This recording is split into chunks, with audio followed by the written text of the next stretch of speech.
Hello everybody, welcome back to my channel. I'm Sasha and today we're working on the Crayola challenge. And so the gist behind this challenge is that people that are used to using artist grade art supplies or even student grade art supplies try and create a really cool artwork using kids art supplies. Whew. Let me take a breath now that I got all of that out.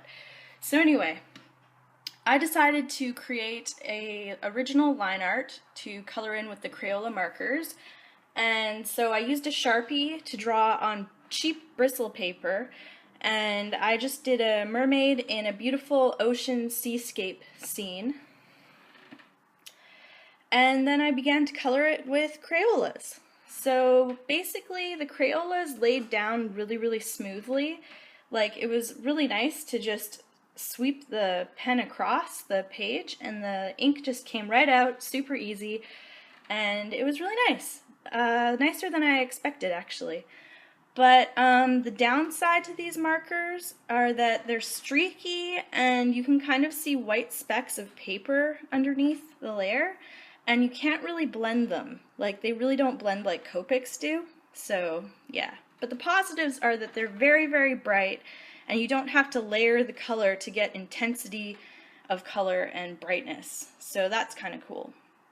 So I decided to color her hair chartreuse, which is one of my favorite colors of green, and I added in textural details with a darker green to create kind of curly circle shapes. And I really like how it turned out. I'd love to have hair like that in real life. But yeah, so I really enjoyed working on this piece. I feel like it was a way for me to throw away all my cares about composition and whether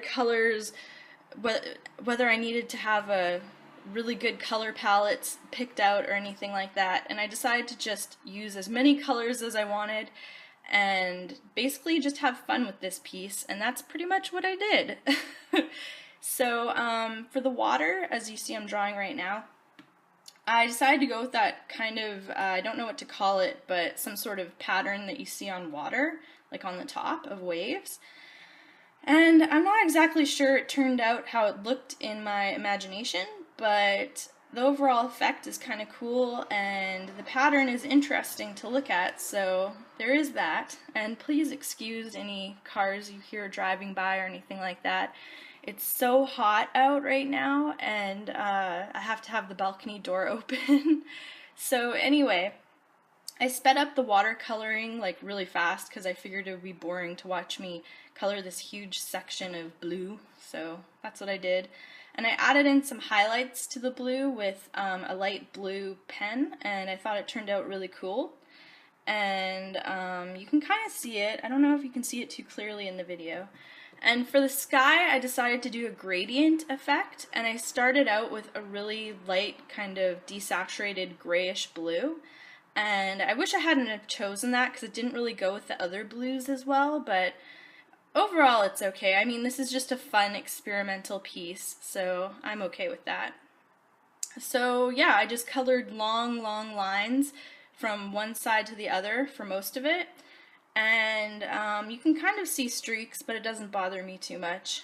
And I obviously didn't color in the clouds because they're supposed to be white in this drawing.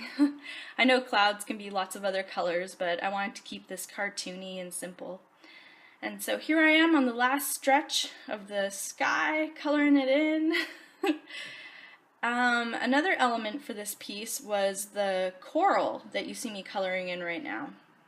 I looked up reference photos of all sorts of different kinds of coral reefs and everything, and they're actually so beautiful and so multicolored, and they're layered with organism after organism, like on top of each other. It looks like a rock, and I'm not sure if it is a rock or not, or if it's an animal, but it's really interesting to look at. So I kind of wanted to get that really colorful effect. Now, from what I know, coral is usually under the water. I don't think it's ever really above water. I could be totally wrong on that. But I had already drawn my mermaid above water, and I wanted to have some corals in the piece too. And so what I ended up doing was just saying, well, this is my universe I'm creating. Why can't the coral be above water, like a giant rock of coral? So I just decided to do it anyway. And another element to this piece are the 3 fish above her head. One is a puffer fish, which are so cute, and they have these pointy little bristly things on them. They're so cute. And then another one is a clownfish, like I believe Finding Nemo, and he's super cute too. So that's the end of my piece. I hope you really love her as much as I do, and I hope you try out some Crayola adventures for yourself. It's super fun. So don't forget to like, comment, and subscribe on my video.